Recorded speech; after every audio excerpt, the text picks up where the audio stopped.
بسم الله الرحمن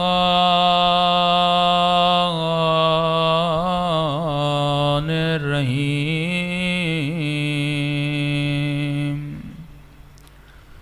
الحمد لله رب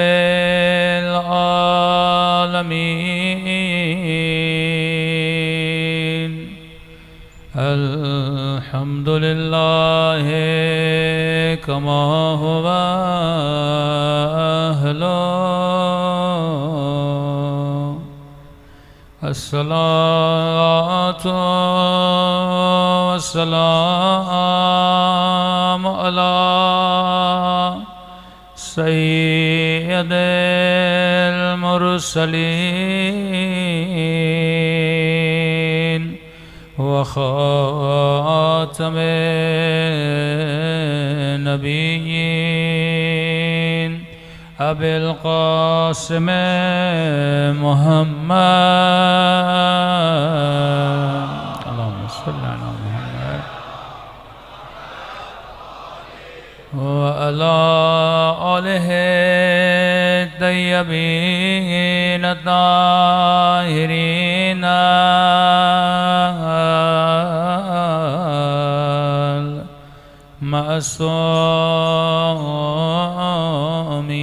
معصومين دعاء امام زمان اللهم كل وليك حجة ابن الحسن صلواتك عليه وعلى آبائه في هذه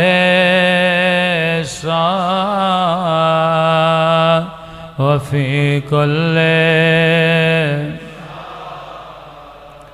وليا وحافظا وقائدا وناصرا ودليلا وعينا حتى تسكنه أرضك طوعا وتمتعه فيها طويلا برحمتك يا أرحم الراحمين صلوات پڑھیں محمد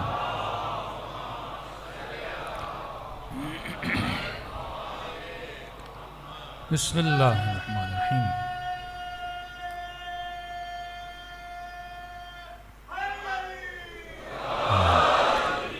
بسم اللہ الرحمن الرحیم رب اشرح لی صدری ویسر لی امری واحلل عقدۃ من لسانی یفقہوا قولی اما بعد فقط قال سبحانہ وتعالی فی محکم کتابہ بسم اللہ الرحمن الرحیم هل ادلکم علی تجارۃ تنجیکم من عذاب علیم تؤمنون باللہ ورسولہ وتجاہدون فی سبیل اللہ بأموالکم وانفسکم ذالکم خیر لکم ان کنتم تعلمون صلوات پڑھیں محمد و آل محمد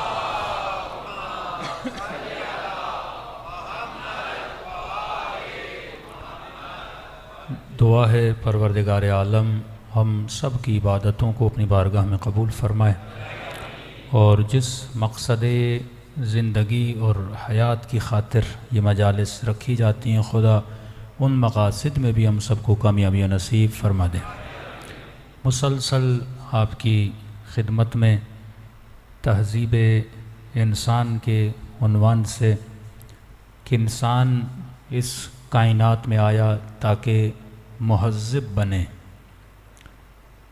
حیوانوں میں تہذیب نہیں ہوتی انسانوں میں تہذیب ہوتی ہے حیوان کو یہ نہیں بتایا جاتا کہ اس جگہ پہ بیٹھ کے کھاؤ اس جگہ پہ بیٹھ کے نہ کھاؤ یہ جگہ کھانے والی ہے یہ جگہ نجاست والی ہے یہ تہذیب کس کے لیے ہوتی ہے انسان کے لیے۔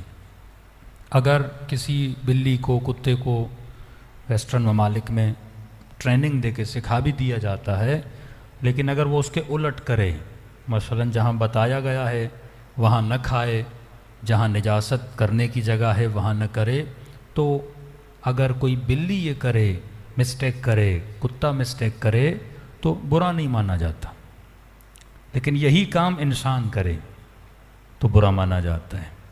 یہی کام اگر 6 مہینے کا بچہ کرے تو برا نہیں مانا جاتا، برا اس ماں کا منایا جاتا ہے جس نے بچے کا خیال نہیں کیا۔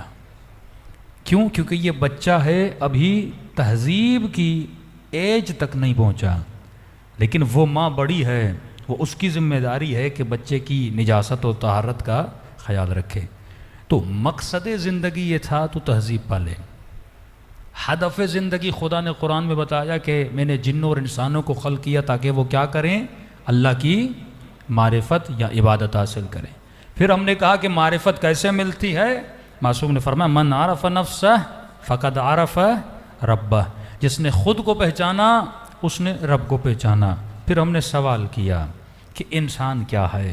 جب تو خود کو نہیں پہچان پائے گا اپنے خدا کو بھی نہیں پہچان سکتا، کیونکہ ہم اپنی غلط تعریف کرتے ہیں۔ تعریف کا مطلب ڈیفینیشن۔ مثلا بولا جائے ٹیشو کیا ہے تو آپ بولیں گے ٹیشو ایک ایسی چیز ہے چہرے پہ پسینہ آ جائے، ہاتھ گندے ہو جائیں یا صفا کرنے کے لیے بنا ہے۔ تو ایک چھوٹا سا ٹیشو پیپر بھی اگر کوئی فیکٹری بناتی ہے کسی پرپس کے لیے بناتی ہے، وداؤٹ پرپس ٹیشو پیپر نہیں بنا۔ کائنات میں جتنے درخت ہیں پرپس ہے، آکسیجن دیتے ہیں، مختلف کام کرتے ہیں، تو کیسے ممکن ہے خدا اس انسان کو بنائے وداؤٹ اینی پرپس؟ تو اگر کوئی یہ کہے مجھے بھی پرپس کے لیے پیدا کیا، اچھا کیا پرپس ہے تیرا؟ کہ میرا پرپس یہ ہے کہ میں کھانا کھاؤں، میرا پرپس یہ ہے کہ میں شادی کروں، میں اس لیے پیدا ہوا تاکہ بچے پیدا کروں، میں اس لیے پیدا ہوا تاکہ جاب کروں، کمانے جاؤں اور اس کے بعد مر جاؤں۔ تو اللہ کی آواز آئے گی اگر یہ کام کروانے ہوتے میں تجھے کیوں پیدا کرتا؟ گدھے آلریڈی یہ سارے کام کر رہے تھے۔ کھانا پینا سونا اٹھنا مرنا یہ آلریڈی سارے حیوانات کام کرتے ہیں۔ اس پرپس کے لیے میں نے تجھے پیدا کیا تھا، کیا اس پرپس کے لیے پیدا کیا تھا تو ایک دوسرے کو قتل کریں؟ یہ تو حیوانیت ہے کہ حیوان اپنی شکم کو بھرنے کے لیے کسی پہ ظلم بھی کر دیتا ہے، وہ اپنے پیٹ کو بھرنے کے لیے اگلے پہ حملہ بھی کرتا ہے، وہ اپنے دفاع کے لیے لوگوں کو بھی مارتا ہے۔ تو اگر بھائی بھائی سے لڑے یہ حیوانیت ہے۔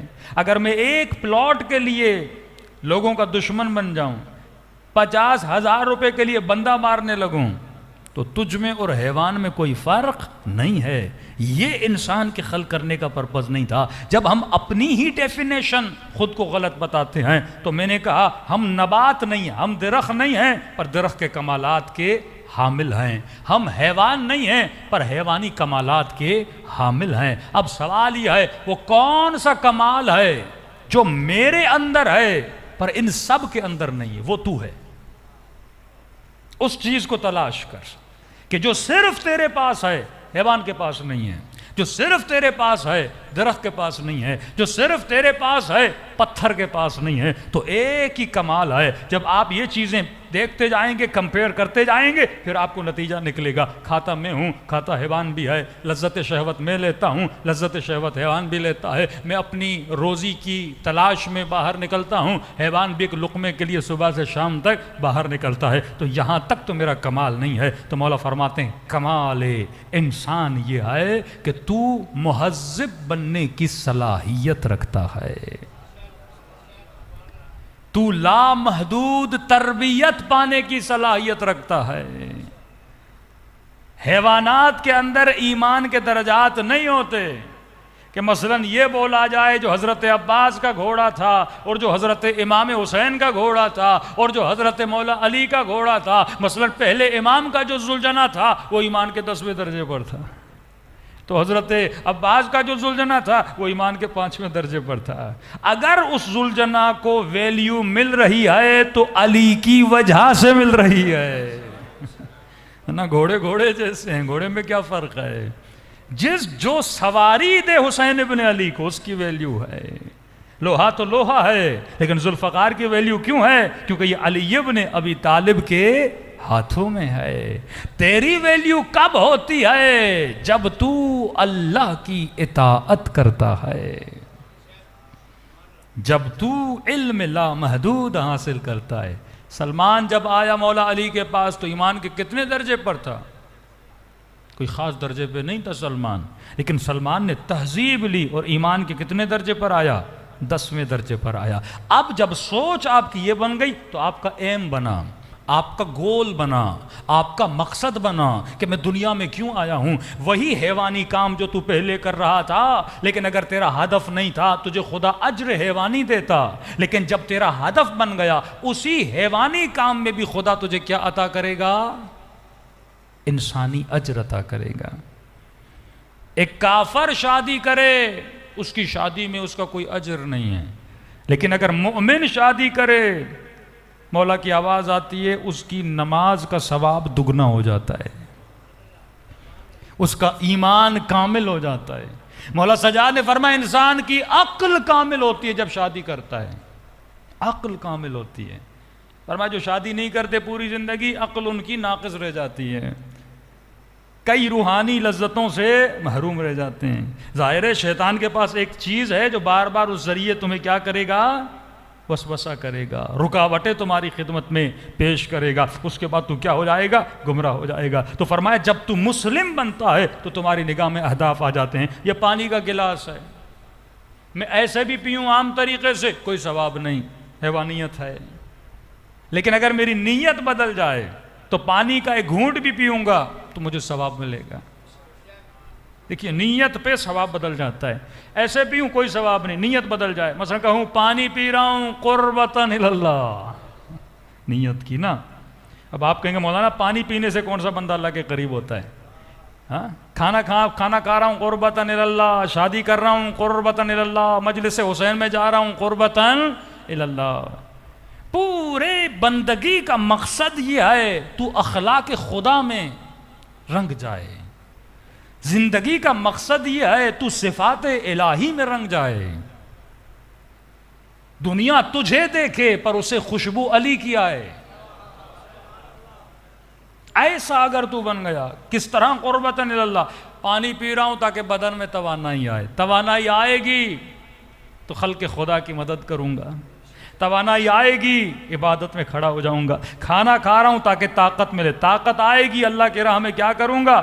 جہاد کروں گا، شادی کر رہا ہوں مولا تاکہ گناہ سے بچوں، گناہ سے بچوں گا تو عبادت میں لذت ملے گی، اولاد پیدا کر رہا ہوں تاکہ ایسی اولاد کی تربیت کروں جو بڑی ہو کے امام زمانہ کی فوج میں شامل ہو جائے۔ جب آپ کی نیت بدلی وہی نکاح کی لذت باعث عبادت بن جاتی ہے۔ سلمان کا سونا عبادت کیوں ہے؟ کیونکہ سلمان نیت کر کے سوتا تھا کہ سلمان تو نے وضو کیا ہے اور وضو کر کے سو رہا ہے، اب نیت یہ ہے جسم صحیح سالم بنے تاکہ صبح اٹھوں پھر علی کے درس کی کلاس میں جا کر علی سے علم حاصل کر سکوں۔ وہ نیند کیا ہو جائے گی؟ عبادت ہے۔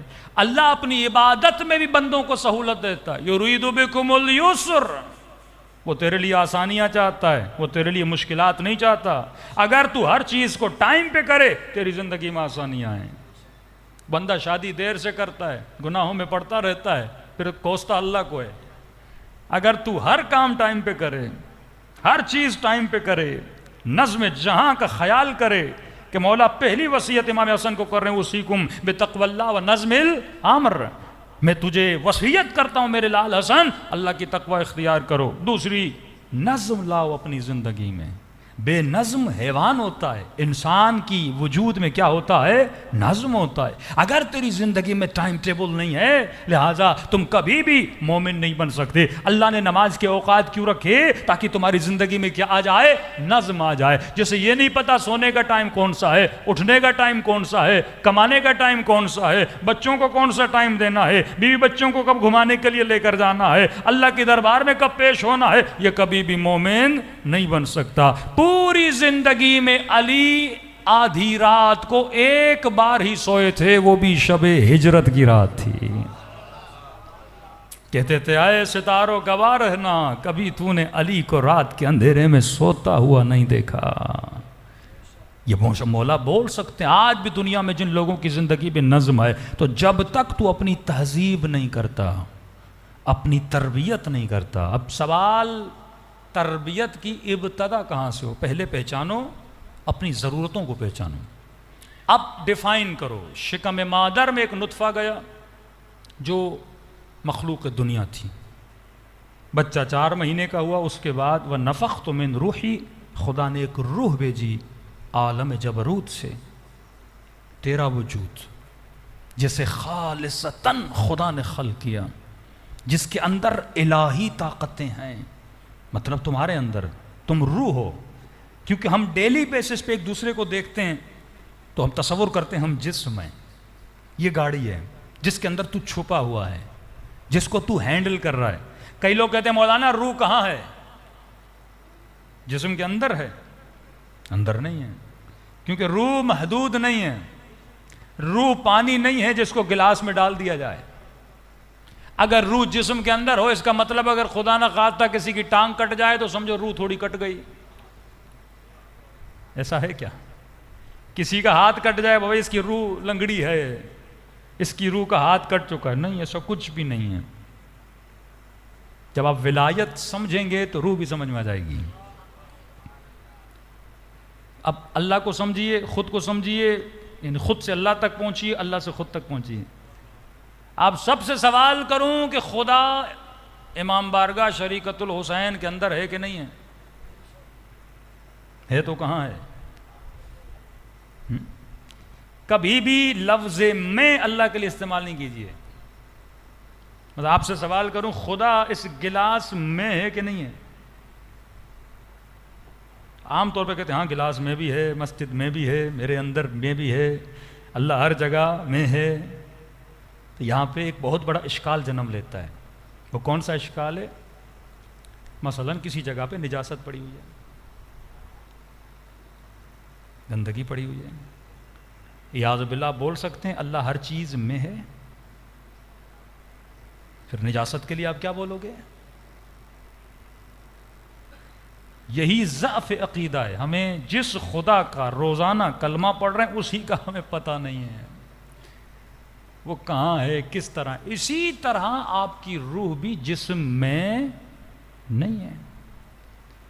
تو مولانا کہاں ہے؟ جس طرح شکم مادر میں رہنے والا بچہ باہر کی دنیا کو نہیں سمجھ سکتا، اسی طرح دنیا میں رہنے والے انسان عالم برزخ کو سمجھ نہیں سکتے.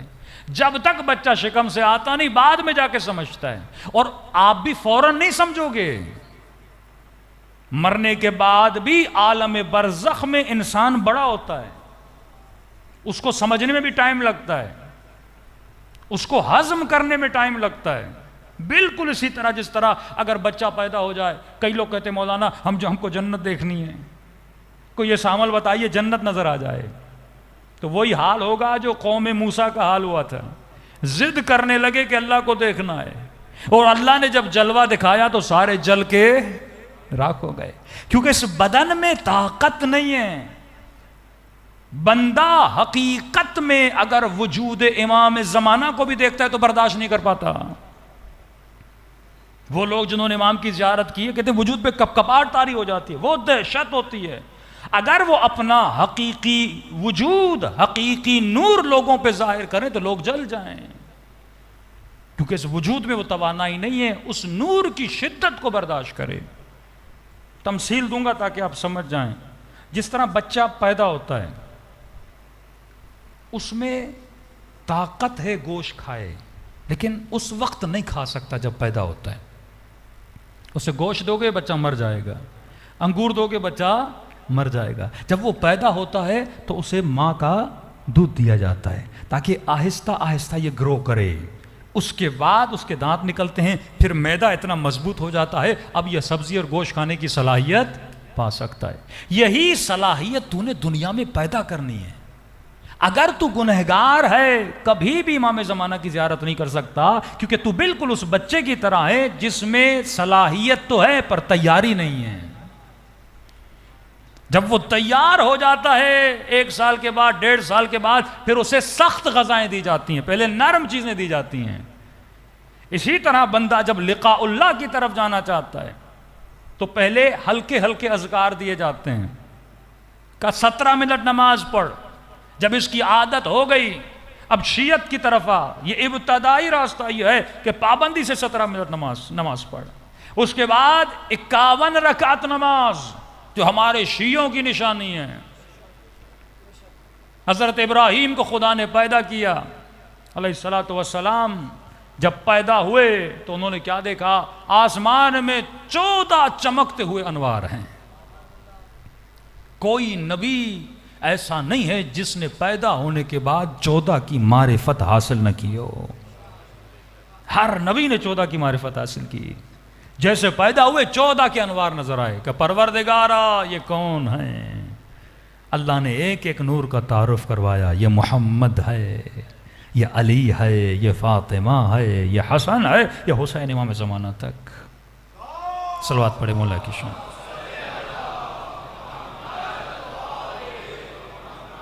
وَأَجِّلْ فَرَجَهُمْ.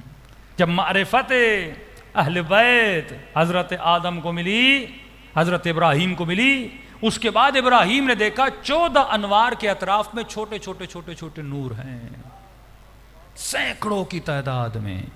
کہا خدایا یہ چھوٹے چھوٹے نور کون ہیں؟ کہا یہ 14 کے شیعہ ہیں. ہاں یہ مقام ہے سلمان جیسے شیعوں کا، مالک اشتر جیسے شیعوں کا. پھر حضرت ابراہیم نے کہا خدایا ان کی کوئی نشانیاں ہیں؟ مجھے ان کی نشانیاں بتا، ان کی پہچان بتا. کہاں ان کی نشانیاں ہیں؟ کہ پہلی نشانی یہ ہے یہ ایک دن میں 51 رکعت نماز پڑھتے ہیں. اور ہمارا ذاکر کہتا ہے نماز پڑھنے کی ضرورت ہی نہیں ہے، سیدھا جنت میں. پاکستانی سوچے نا شارٹ کٹ کے عادی ہیں ہم لوگ. رستے شارٹ کٹ، رانگ وے پہ گاڑی چلانا، جھوٹی ڈگریاں لینا، کاپی کر کے ایگزام میں پاس ہونا. آپ سمجھتے ہیں آخرت میں بھی پاکستانی حکومت ہوگی، شارٹ کٹ چلیں گے. اللہ کا جو فارمولا ہے وہ سب کے لیے سیم ہے. 2+2 4 ہوتا ہے. یہ نہیں ہو سکتا کہ تیرے لیے 2+2 6 ہو جائے. اللہ تیرے لیے فارمولے نہیں بدلے گا، سیم فارمولا ہے. کہا کہ ان کی نشانی یہ ہے یہ ایک دن میں 51 رکعت نماز پڑھتے ہیں. اور آج ہمارا جوان 17 نہیں پڑھ سکتا. ہاں شیعہ بننا اتنا آسان تو نہیں ہے. شیعہ کا مطلب ہے جو عاشق ہو. جب تک عشق نہیں تو شیعہ نہیں بن سکتا. کس کا عشق؟ خدا کا عشق. جس عشق میں حسین مبتلا ہے، جس عشق میں علی مبتلا ہے، یہ عشق جب تک تیرے وجود میں نہیں آتا، یہ کیسا عاشق ہے کہ اپنے معشوق سے بات کرنے میں کتراتا ہے. رسول خدا فرماتے ہیں مجھے سب سے زیادہ مزہ تب آتا ہے جب میں مصلی پہ بیٹھا رہتا ہوں، کیونکہ اپنے خالق سے باتیں کرتا ہوں، اپنے مالک سے باتیں کرتا ہوں. وہ لذت نماز جو ہر مومن کو ملنی چاہیے. کئی لوگوں کو نہیں پتا ادب نماز کیا ہے.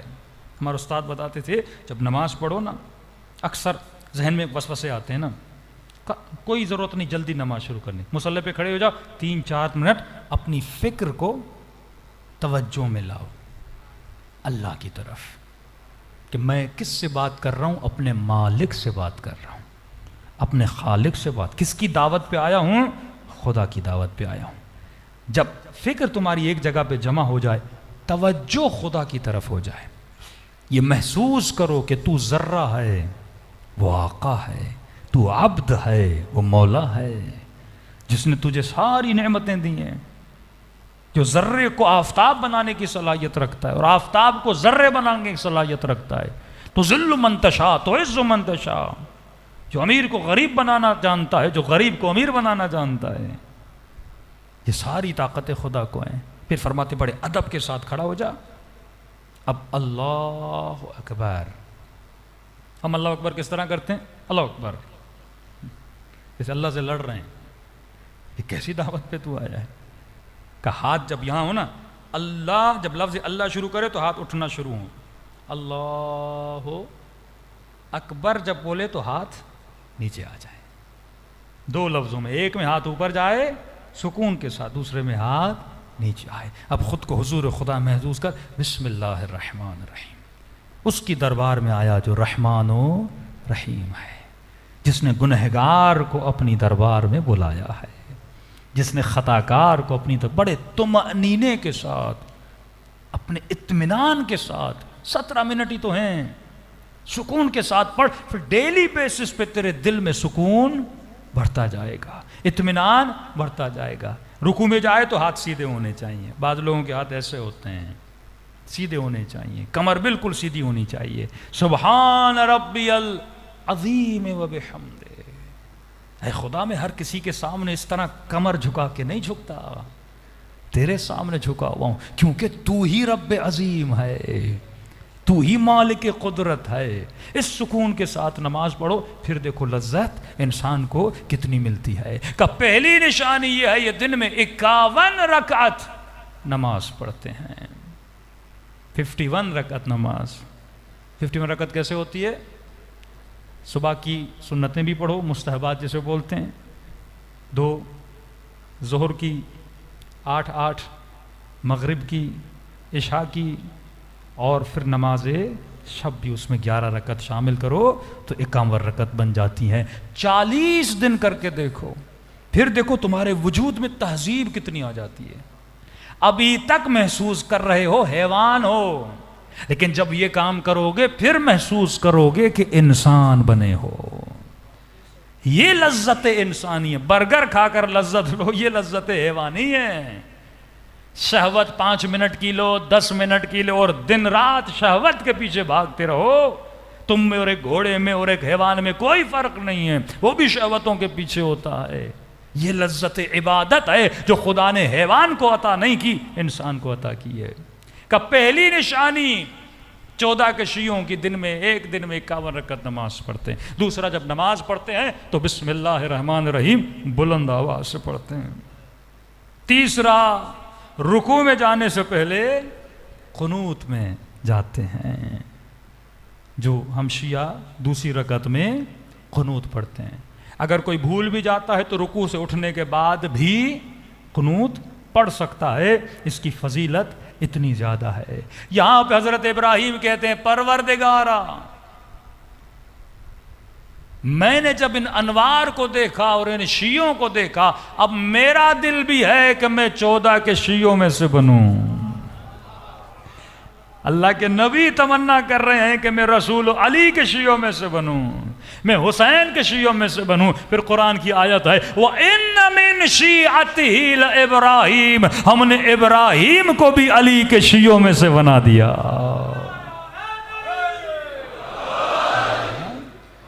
اتنا مقام ہے شیعہ علی ابن ابی طالب کا, جس کی تمنا کون کر رہے ہیں؟ حضرت ابراہیم. تو میں نے دوسری مجلس میں کہا تھا, تہذیب کی ابتدا کہاں سے ہوتی ہے؟ پہلے سمجھو تم کون ہو, تم حیوان نہیں ہو. انسان کی تعریف اور ڈیفینیشن یہ ہے, انسان لامحدود تربیت پانے کی صلاحیت رکھتا ہے. کبھی بھی زندگی میں فل اسٹاپ نہ لگانا. 70 سال کے بھی ہو گئے ہو نا, ابھی بھی گنجائش ہے تیری تربیت ہو, اپنی تربیت کر. یہ مت بول 14 سال تک بس یہ میری عادت ہو گئی, بد اخلاقی کی عادت, گالی دینے کی عادت, حسد کرنے کی عادت, بغض کرنے کی عادت. مولانا نکلتی نہیں عادت. چھٹے امام کے پاس شخص ہے, مولانا گناہ کی عادت ہے, چھوٹتی نہیں ہے. امام نے کہا, یہ بتا, اگر تیری ماں دیکھے گناہ کرے گا؟ نہیں مولا. باپ؟ نہیں مولا. جو لوگ تیری عزت کرتے ہیں, السلام علیکم ڈاکٹر صاحب, انجینئر صاحب, مولانا صاحب, ٹرسٹی صاحب, ان کے سامنے کرو گے؟ جو تجھے تیری عزت کرتے ہیں, تیرا احترام کرتے ہیں؟ کہ کبھی نہیں.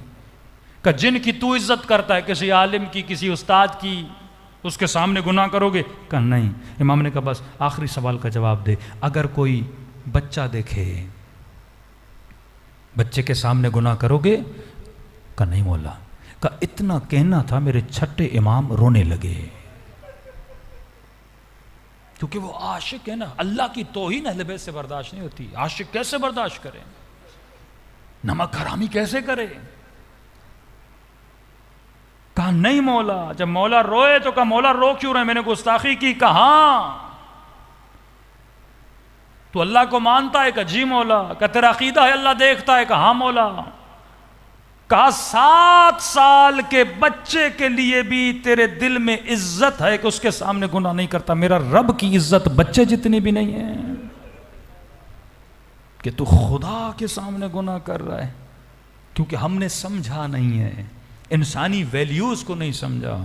اب سنیے میرے مولا کا جملہ, فرماتے ہیں اہم ترین تربیت کی ابتدا کہاں سے ہوتی ہے؟ شادی سے. بار بار عرض کر رہا ہوں, ابتدا تربیت شادی سے. شادی سے مطلب کیا؟ ابھی بچہ پیدا نہیں ہوا, بچے کی ماں کی تلاش میں نکلے ہو, یہاں سے نسل کی تربیت کی ابتدا ہوتی ہے. بندہ کوئی گھوڑا بھی لینے جاتا ہے نا, اچھی نسل کا لیتا ہے. ہاں, زمین بھی کہیں پہ خریدنے جاتے ہو نا, ایسی زمین ہو جس کا پانی میٹھا ہو, سیک نہ ہو, اس جگہ پہ جا کے زمین لیتے ہو. لیکن افسوس سے لوگ شادیاں کرتے ہیں, جو ملا شادی کر لی. معیار کیا بناتے ہیں شادیوں میں؟ مال, دولت, حسن, پیسہ. معصوم فرماتے ہیں نہیں, اچھی عورت کی نشانیاں میرے چھٹے امام نے بتائی ہیں, اچھے مرد کی نشانیاں میرے امام نے بتائی ہیں. قرآن ذکر کرتا ہے طیبات للطیبات والخبیثات للخبیثات. طیب طیب کے لیے, خبیث خبیث کے لیے. ہاں اگر تو خبیث ہے جا کسی خبیث سے جا کے شادی کر, لیکن اگر تو خود کو طیب سمجھ رہا ہے, علی کا شیعہ سمجھ رہا ہے, تو تیرا انتخاب اچھا ہونا چاہیے. کیونکہ غلط انتخاب انسان کی پوری زندگی کو تباہ و برباد کر دیتا ہے. شوہر اور بیوی قمیص تو نہیں ہے کہ تم نے آج لی اور اگلے سال تم نے بدل لی. 60 سال کا سودا ہے, 50 سال کا سودا ہے. گھر بھی بندہ لے لے, مزہ نہ آئے تو بندہ گھر کو بیچ لیتا ہے. شادی تو ایسا نہیں ہے نا, زندگیاں تباہ ہو جاتی ہیں. مولا کیسی عورت سے شادی کی جائے؟ امام جناب عقیل کو وہ نشانیاں بتاتے ہیں کہ عقیل قبیلہ دیکھ, بہادر قبیلہ. مطلب جس قوم سے شادی کر رہا ہوں, جس فیملی سے شادی کر رہا ہوں, اس فیملی کی کچھ صفات لوگوں میں مشہور ہونی چاہیے. مثلا بھائی فلاں کا گھرانہ تو بڑی سخاوت والا ہے, فلاں تو بڑے تقوی میں مشہور ہیں, فلاں تو ایمانداری میں بڑے مشہور ہیں. مطلب جن کی شہرت اچھی ہو ان کے یہاں سے شادی کر, بدنام گھرانوں سے شادی نہ کیا کر. رسول کی حدیث بھی ہے کہ ایسی عورت سے شادی نہ کر. ایک پھول ہوتا ہے جو گندگی میں اگتا ہے, بڑا خوبصورت پھول ہوتا ہے, لیکن جہاں پہ اگا ہے وہ کیا ہے؟ گندگی ہے. مطلب اس پھول نے جہاں سے فیڈ لیا ہے وہ فیڈ کیا ہے؟ گندی ہے. ہو سکتا ہے کوئی عورت خوبصورت ہو, لیکن اس نے جس ماں کا دودھ پیا ہے اس کا اثر تو اس کے وجود میں جائے گا. یہ تو سائنٹیفکلی, جینیٹکلی ثابت ہو چکا ہے کہ آپ کے اندر آپ کے والدین کی عادتیں کیا ہوتی ہیں؟ منتقل ہو جاتی ہیں. لیکن ہماری ان چیزوں کی طرف توجہ نہیں ہے. آج بیچارے مولویوں کا کام کیا رہ گیا ہے کہ فون آتے ہیں, مولانا شادی کروانی ہے. اچھا بھائی ہم کیا کریں؟ کہ مولانا اس دن پہ کروانی ہے, بتائیے دن نحس ہے کہ نہیں ہے؟ سارا فوکس ہے دن نحس ہے کہ نہیں. اچھا کچھ علماء اس چیز کو مانتے ہیں, ایک گروہ علماء کا یہ چیز کو نہیں مانتے. کچھ کا عقیدہ ہے کہ دن نحس ہوتا ہے, دن نحس نہیں ہوتا. کچھ کا عقیدہ ہے نہیں, ایسا کچھ بھی نہیں ہے. لیکن کچھ کہتے ہیں قرآن میں ایسی آیتیں ہیں جس میں خدا نے دنوں کو نحس بولا ہے. تو دن اپنی وجہ سے نحس نہیں ہوتا. دن نحس کیوں ہوتا ہے؟ کیونکہ اس دن میں کسی نبی کی قوم نے اللہ کی مخالفت کی ہے, تبھی وہ دن کیا بنا؟ نحس بنا. قوم لوط نے مثلا کسی دن میں کچھ کیا, اللہ نے منع کیا مثلا اس دن مچھلی کا شکار نہ کرنا, انہوں نے اللہ کی مخالفت کی, شکار کر دیا, وہ دن کیا ہو گیا؟ نحس ہو گیا. کسی دن میں کسی امام کی ولادت ہوئی, وہ دن کیا ہو گیا؟ مبارک ہو گیا. کسی دن کسی امام کی شہادت ہوئی, وہ دن کیا ہو گیا؟ مصیبت والا دن ہو گیا.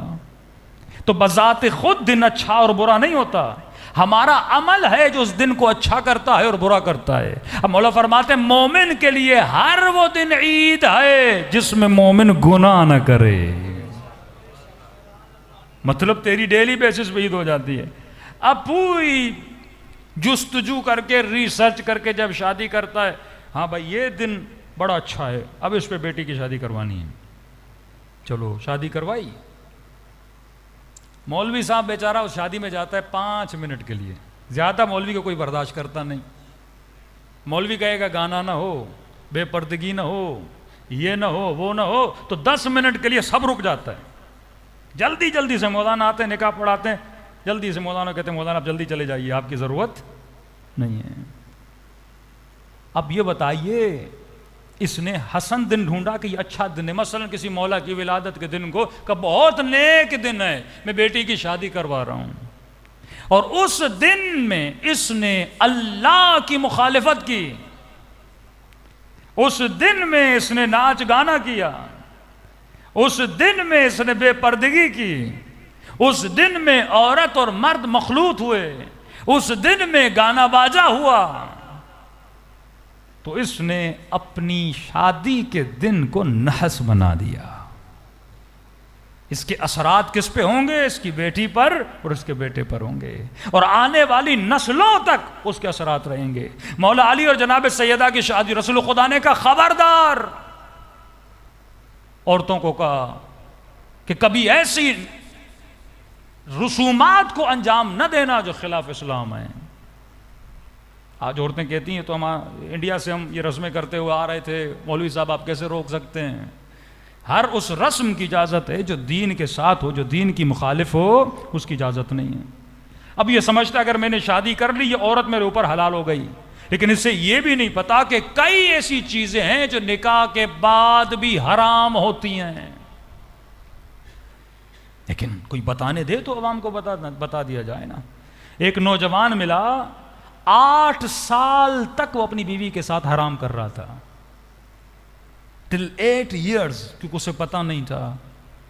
مولوی کو صرف نکاح کے لیے بلایا جاتا ہے، 1 hour کا سیشن ہونا چاہیے. مولانا میں شادی کر رہا ہوں، بتائیے تو صحیح اس عورت کے ساتھ کون سی چیز حلال ہے، کون سی چیز حرام ہے. یہ خاتون پوچھے مجھے پتا تو چلے میں شادی کر رہی ہوں کون سی چیز حلال ہے حرام ہے. جب اسے پتہ ہی نہیں ہوگا، جب نسلیں پیدا ہوں گی، اس کا فائدہ کیا؟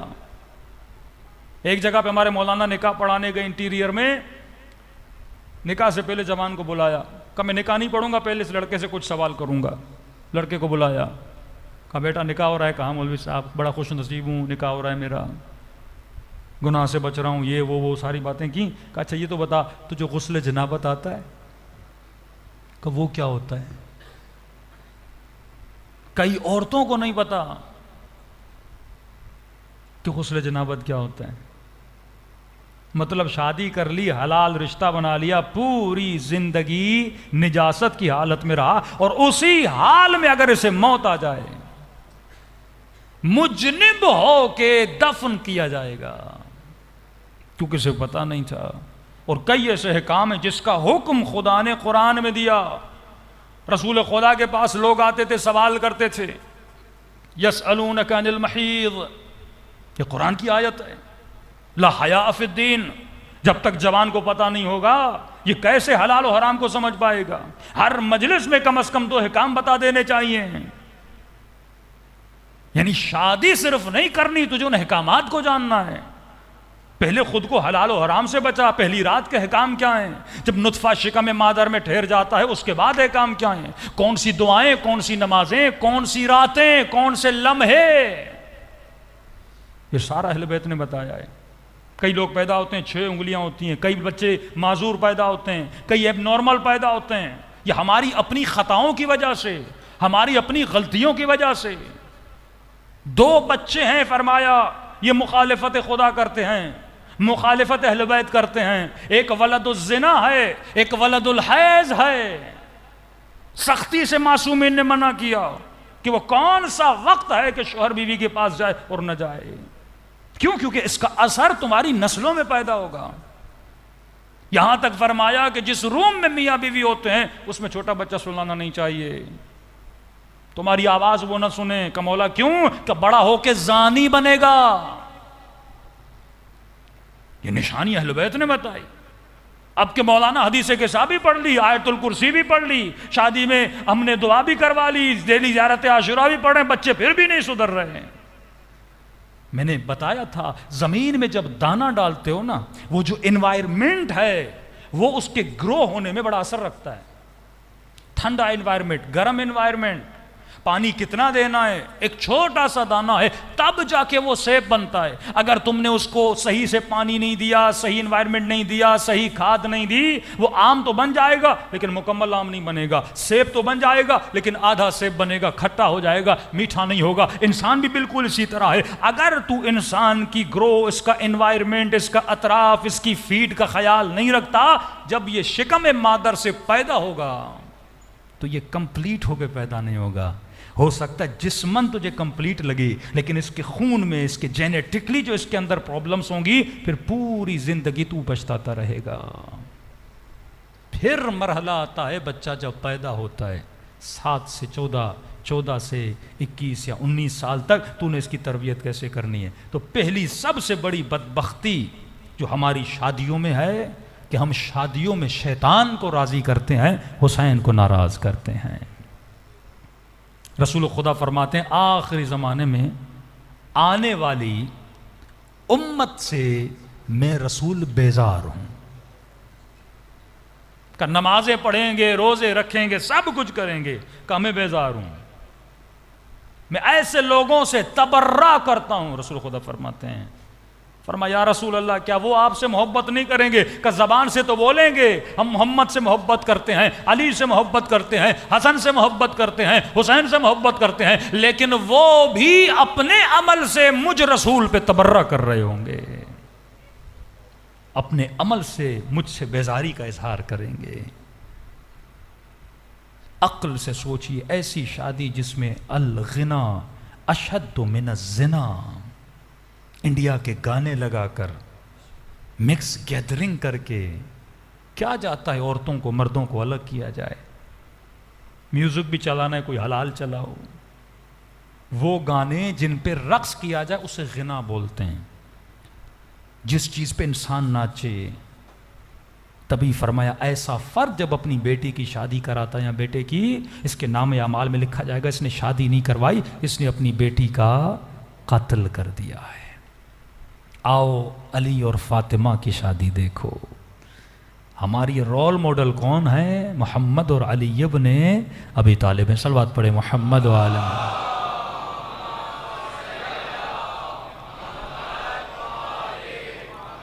وعجل فرج. جب ایسی غلامی کرنا سیکھ لو، 2 منٹ کے مزے کے لیے اپنے امام کو ناراض نہ کیا کرو.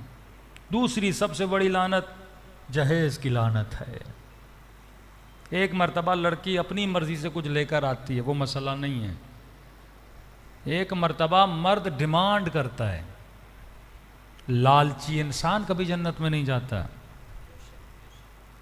تو شادی نسلوں کو بنانے کے لیے کر رہا ہے، نہ کہ لالچ کے لیے. باپ اپنی مرضی سے جو دے وہ اس کی مرضی ہے. حالانکہ حق مہر عورت کا ہے، ڈیمانڈ اس کو کرنی چاہیے مجھے کیا چاہیے، اوپر سے یہ ڈیمانڈ کرتا ہے. مطلب جو کانسیپٹ آف نکاح ہے وہ خراب کرتا ہے. طلاق کا حق مرد کو ملا، نکاح کا حق عورت کو ملا. مطلب قبل تو عورت بولتی ہے نا، وہ کس سے نکاح کرنا چاہتی ہے یہ عورت کی مرضی ہے. مرضی وہاں پہ عورت کی چلتی ہے، طلاق میں تیری مرضی چلتی ہے. اب نکاح کو قبول کرنے کے لیے وہ ڈیمانڈ کرے گی کہ میں مثلاً تو اس سے تب شادی کروں گی مجھے 10 لاکھ دو گے، یا مجھے گاڑی دو گے، یا مجھے گھر دو گے، یا مجھے بنگلہ دو گے. اس کی ڈیمانڈ ہے.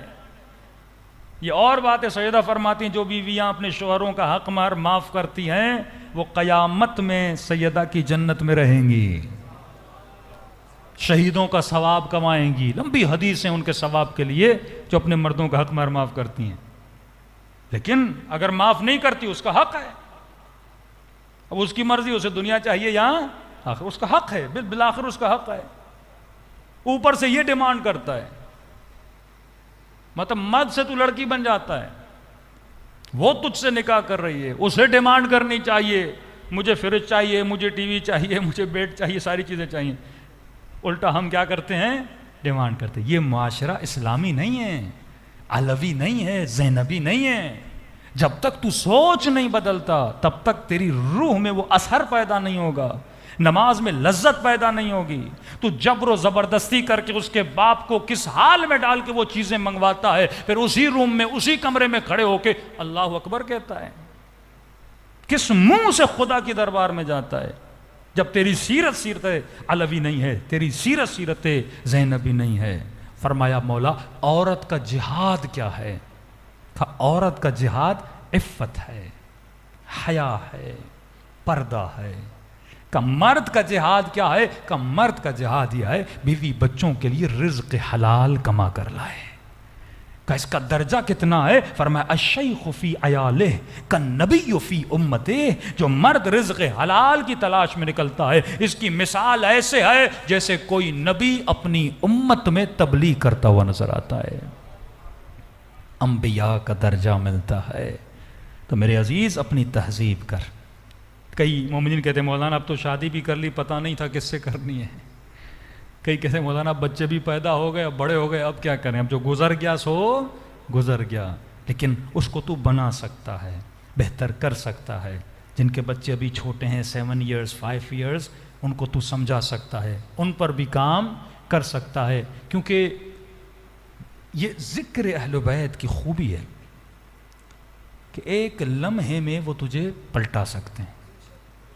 یہ طاقت ہے نام حسین میں. جناب جون غلام ابو ذر, ابو ذر نے بخشا جون کو رسول خدا کو. رسول کے بعد یہ کس کے گھر میں آیا؟ بطول کے گھر میں. مولا علی شہید ہوئے, امام حسن کا غلام بنا. امام حسن شہید ہوئے, امام حسین کا غلام بنا. مولا زین العابدین پیدا ہوئے, مولا کی غلامی کی, یہاں تک کہ قافلہ کربلا پہنچا. اب دیکھنا کمال غلامی اور کمال آقائی, کہ غلام ہو تو ایسا, آقا بھی ہو تو ایسا. عاشور کا دن آیا, ایک ایک کر کے اصحاب امام حسین شہید ہو رہے تھے. جون یہ منظر دیکھ رہا ہے.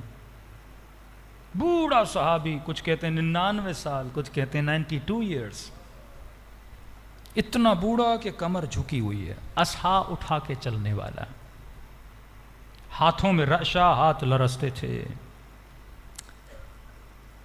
آہستہ آہستہ امام حسین کے قریب آیا, کہنے لگا مولا سب کو بھیج رہے ہیں, اگر اجازت ہو تو میں بھی جا کے جام شہادت پی لوں. امام نے ایک مرتبہ سر سے پاؤں جون کو دیکھا, کہا جون تو بوڑھا ہو چکا ہے. کہنے لگا مولا کہیں ایسا تو نہیں میرا رنگ کالا ہے مجھے نہیں بھیج رہے ہیں, ایسا تو نہیں میرے پسینے سے بو آتی ہے مولا. امام کو پیار آیا, جون کو سینے سے لگایا, کہا جون تو کیسی باتیں کر رہا ہے, اس گھرانے میں یہ دیکھا نہیں جاتا کہ رنگ کیا ہے. کہا مولا مجھے اجازت دیجیے. امام نے کہا جون اگر کوئی امام کی آواز سنے نا, حل من ناصر ینصرنا, اور وہ اگر امام کی مدد کے لیے نہ آئے وہ ہمیشہ کے لیے جہنمی بن جاتا ہے. لیکن جان جب میں یہ آواز دوں گا حل من ناصرن, اگر تو مدد کے لیے نہ بھی آیا, حسین نے اپنی مدد اٹھا لی ہے, اور ابھی تجھے بول رہا ہوں تجھ پہ جنت واجب ہے.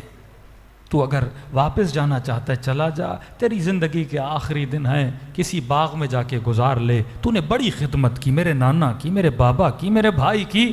جون میں تجھے مرتا ہوا دیکھنا نہیں چاہتا. رونے لگا, مولا اجازت دیں. حسین نے کہا بس جون میں نے آزاد بھی کر لیا. آزاد کیا تو رونے لگا, مولا مجھے اس در کے علاوہ کسی در کی عادت نہیں ہے, میں غلامی میں مرنا چاہتا ہوں, آزادی میں نہیں. کہ جون اب غلامی کرنی ہے تو جا زین العابدین کی غلامی کر. خیمہ امام زین العابدین میں آیا. اب یہ سمجھو کہ جون نے چوتھے امام کو بڑا کیا ہے, اس کے ہاتھوں پہ مولا بڑے ہوئے ہیں. آ کر مولا کے قدموں میں بیٹھا اور رونے لگا. جیسے امام کی آنکھیں کھلی, کہا چچا جون رو کیوں رہے ہو؟ کہا حسین نے آزاد کر دیا, کہا آپ کی آ کر غلامی کروں, مجھے اذن جہاد نہیں دیا جا رہا. امام نے کہا جب بابا نے کہا جون جنت واجب ہے، جہاد تجھ سے اٹھا لیا، بڑھاپا ہے جون جا کے سکون کر، تو تلوار کیسے اٹھائے گا؟ کہنے لگا مولا وہ غلام کیسا جو خوشیوں میں تو ساتھ رہے، مصیبت میں چھوڑ کے چلا جائے؟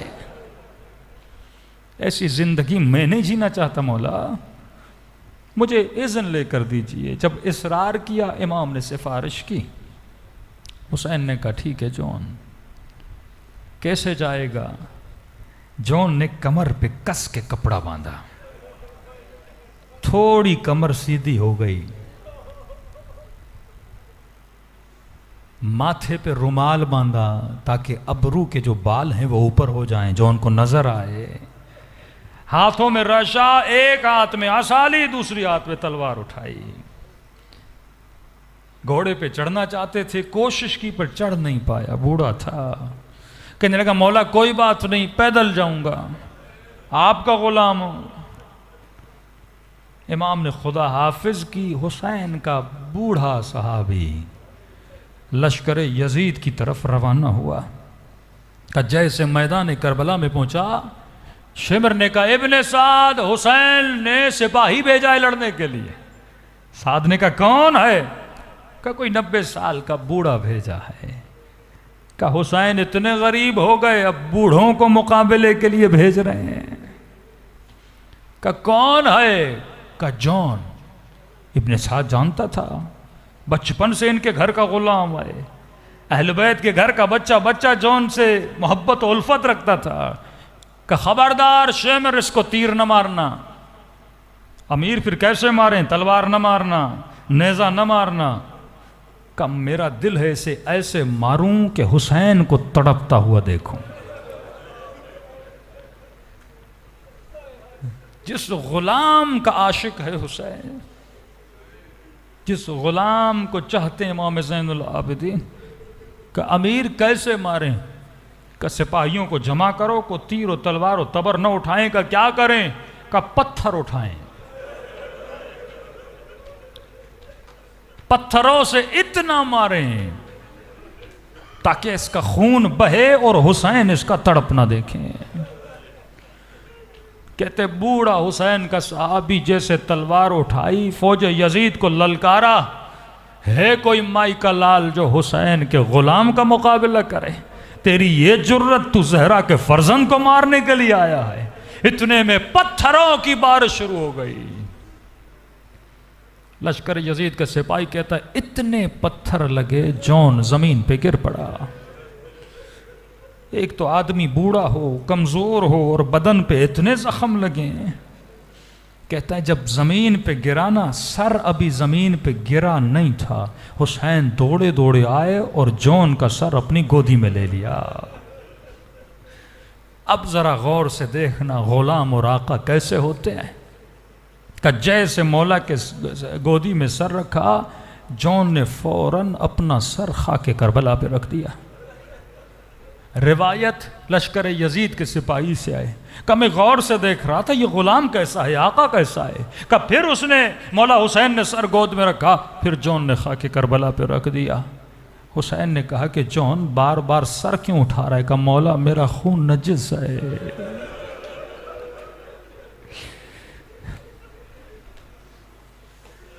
مولا اس گود میں علی اکبر کا سر آنا چاہیے۔ مولا میں غلام ہوں، میرے بدن سے بدبو آتی ہے۔ کہا کئی مرتبہ حسین نے پیار سے سر گود میں رکھا، ناتواں جسم تھا، خون بہ چکا تھا، پھر بڑی کوشش کر کے سر کو خاک کربلا پہ رکھتا تھا۔ مولا حسین نے دیکھا نا جون راضی نہیں ہو رہا کہ حسین کی گود میں سر رکھے۔ خدا را یہ جملہ سن کے عشق ہوتا ہے حسین سے کہ ایسے حسین مولا کے ماننے والے ہو۔ لشکر یزید کا سپاہی کہتا ہے میں نے زندگی میں نہ ایسا غلام دیکھا، نہ آقا کی ایسی محبت دیکھی۔ کہتا ہے کیا دیکھا؟ کہتا ہے جب اس نے بار بار سر خاک کربلا پہ رکھا نا تو میں نے دیکھا حسین نے جھکنا شروع کر دیا۔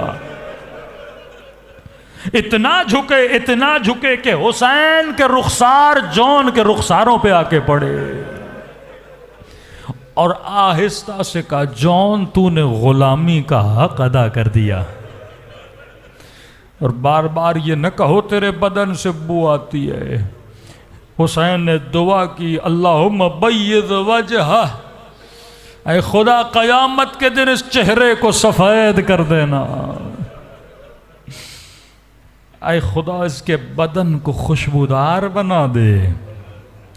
لشکر یزید کے سپاہی کہتے ہیں جب لاشوں کو پامال کیا جا رہا تھا، ایک لاشے سے اتنی خوشبو آ رہی تھی، جب غور کیا گیا یہ حسین کے غلام کا لاشا تھا۔ یہ مقام غلامی ہے کہ جب ہمارے بدن سے بھی روح نکلے، اس طرح امام زمانہ ہم سے ملنے آئے کہ مومن جب پرواز کرنے لگے دنیا سے اور آخرت کی طرف جانے لگے تو حسین کی زیارت ہونی چاہیے۔ یہ نہیں کہ یہ صرف مقام جناب جون کے لیے تھا، وہ کریم ہیں، کسی مقام سے کسی کو محروم نہیں کرتے، کہ تو بھی اپنے وجود کی تہذیب کر لے، تو بھی اپنی تربیت کر لے، تو بھی اپنے اندر صفات حسینی کو پیدا کر لے، تیرا بھی یہ مقام ہو سکتا ہے۔ یہ راتیں اس مقام کو پانے کے لیے ہیں، پرواز کو بلند کرنے کے لیے ہیں۔ اور گریہ حسین ابن علی، واللہ یہ گریہ انسان کو کہاں سے کہاں پہنچاتا ہے، روح کی پرواز کو بلند کرتا ہے۔ یہ راتیں رونے کی راتیں ہیں۔ میرے چھٹے امام فرماتے مومن گھٹ گھٹ کے نہ رویا کرو۔ بعض لوگ شرماتے ہیں رونے میں، کہ حسین کا رونا فخر کا باعث ہے، شرم کا باعث نہیں ہے۔ کہ مولا آنکھوں سے آنسو نہیں آتے، کہ رونے جیسی شکل بنایا کرو۔ سپاہی نے کہا مولا میں بہت رویا، میرا رومال گیلا ہو چکا ہے۔ کہ نہیں، گھٹ گھٹ کے نہیں، ایسے رویا کرو جیسے میری دادی زہرا رویا کرتی۔ بعض روایات میں ایسے رویا کرو جیسے بوڑھی ماں جوان بیٹے پہ رویا کرتی ہے۔ دلوں کو کربلا لے کر چلیں اور سلام کریں اپنے آقا حسین کو۔ السلام علی الحسین وعلی علی ابن الحسین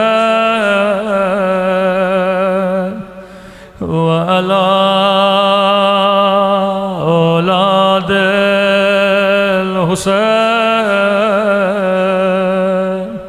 وعلی اصحاب، سب مل کے السلام علی الحسین وعلی علی ابن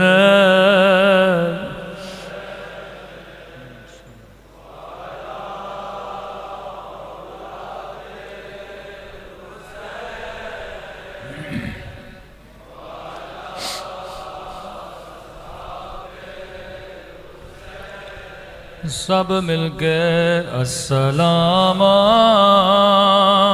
علی الحسین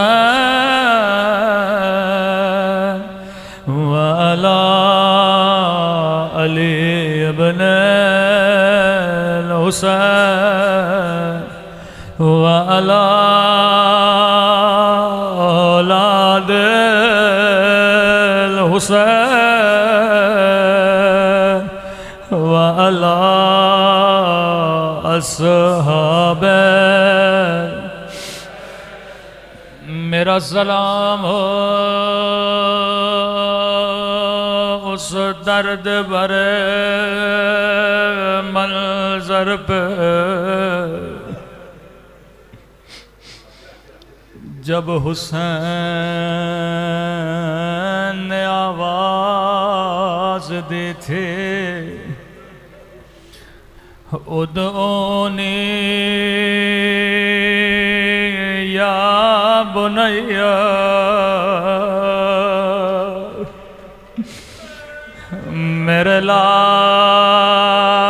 تیرے بابا کو کچھ نظر نہیں آتا،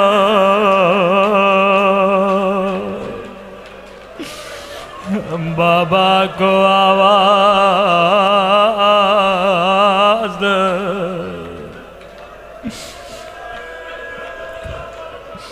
اللہ کسی باپ کو جواب بیٹے کی موت نہ دکھائے۔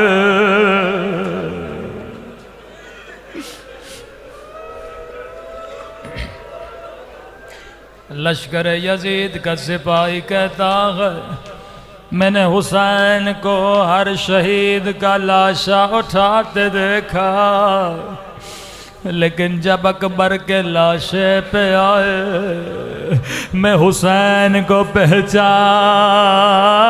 نہ سکا، سر کے بال سفید ہو گئے۔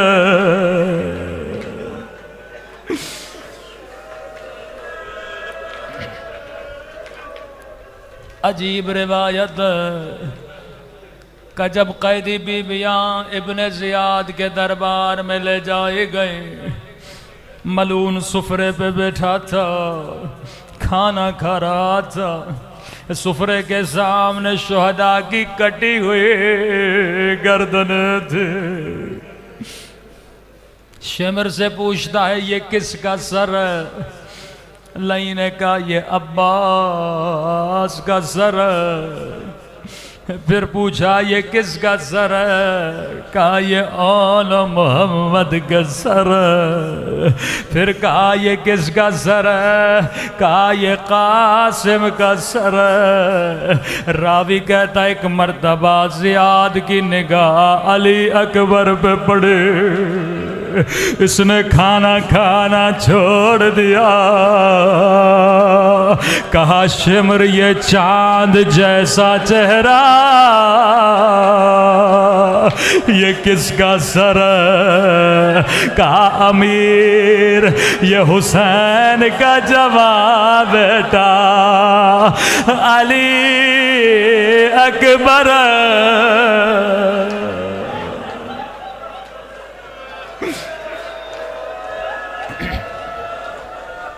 اب یہ جملے ابن زیاد کے ہیں، کہتا ہے شمر تجھے کس نے کہا حسین کو قتل کرو؟ کہ امیر آپ نے حکم دیا تھا، اگر آپ نہ کہتے ہم حسین کا سر قلم نہ کرتے۔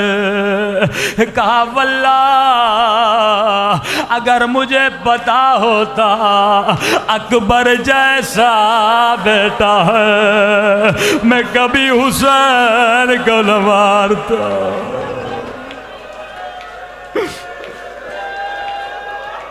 شمر نے کہا امیر ایسا کیوں؟ کہ اگر حسین زندہ ہوتے ایسے جوان کی کٹی گردن دیکھتے خود تڑپ تڑپ کے مر جاتے۔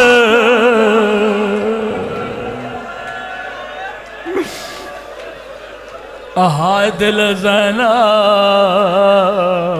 ہائے امام زین العابدین۔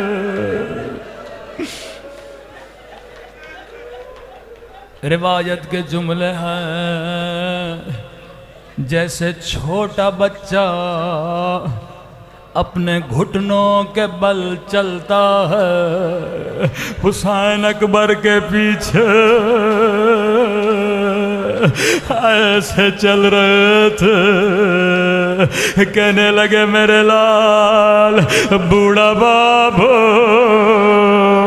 مجھے کچھ نظر نہیں آتا، بابا کو آواز دو۔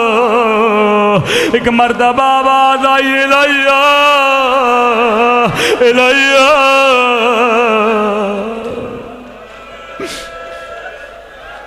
بابا میرے قریب بڑی مشکل سے جوان بیٹے کے لاشے پہ آئے،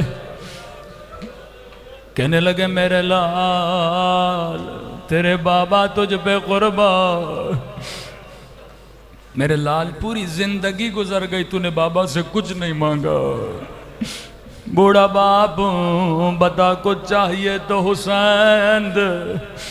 کہنے لگے بابا العطش قد قتلنی، بابا پیاس نے مجھے مار دیا،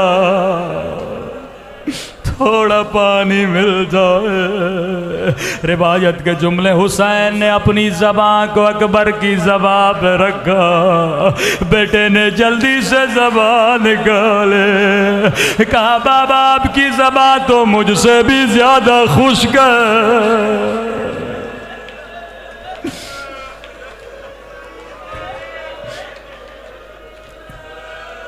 کہ بابا مجھے خیموں میں لے چلیے، میں اماں سے کچھ باتیں کرنا چاہتا ہوں۔ جی میرے لال۔ اب راوی کہتا حسین نے ایک ہاتھ بچے کے سر کے نیچے دیا، دوسرا ہاتھ پاؤں کے نیچے دیا، جیسے لاشا اٹھانا چاہا، آواز بلند کی یا علی مدد، بابا میری مدد کو مجھ سے لاشا اٹھایا نہیں جاتا۔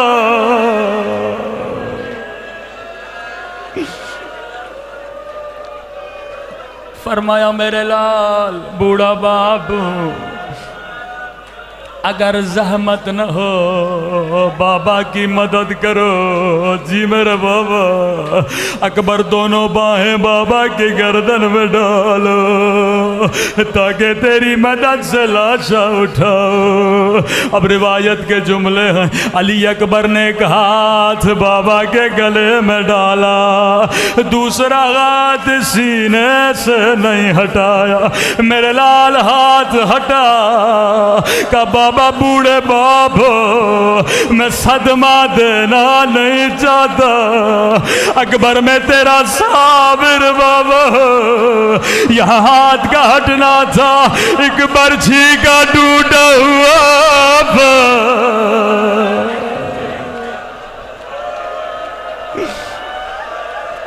ہائے اکبر کے سینے میں تھا۔ حسین نے لاش کو زمین پہ رکھا،